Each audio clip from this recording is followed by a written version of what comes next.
bismillaahi raxmaani raxiim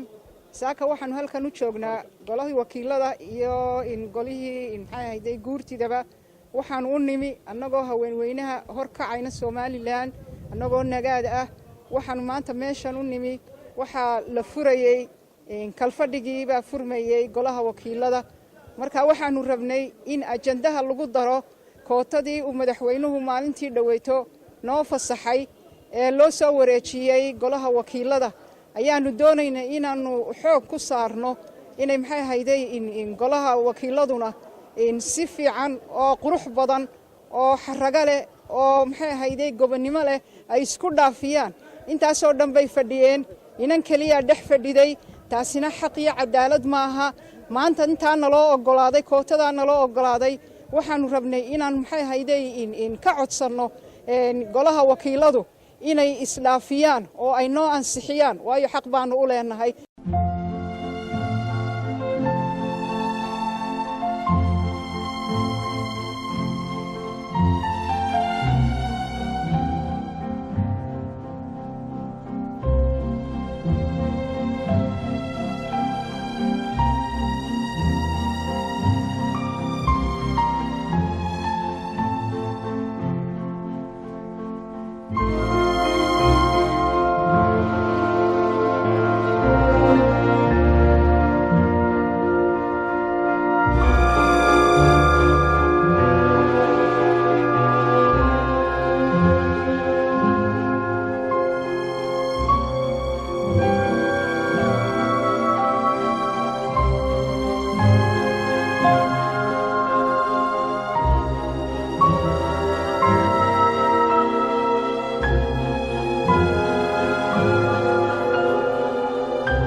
intaasoo dhan baan maxay ahaydey eegaynay oonu sugaynay oonu maxay ahaydey doorasho ku soo bixi weynay iyadoo ay ogtihiin sababta ay dumarku u soo bixi leeyihiin ay tahay dhaqankii iyo maxay ahaydey reernimadii oo labadaba riixaya marka maanta waxaanu rajaynaynaa insha Allahu tacaala inay labada goloba isdhaafiyaan oo waa inoo dan inay maxay ahaydey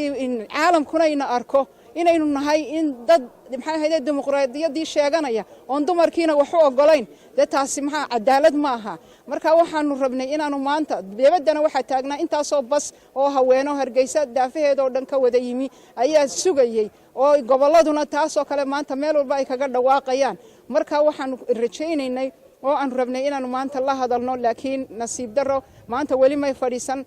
isniintay soo noqonayaan waanu fadhiisanaynaa waana wadaynaa maxay ahaydey ololaha iyo loobinka ilaa inta ay ansixinayaan insha Allah biidnillaahi tacaala si xaraga leh oo qurux leh hay isu dhaafiyaan ilaahay idankiisa intaas aanu ka baryanaa ka codsanayna wassalaamu calaykum waraxmatullaahi wabarakaatuh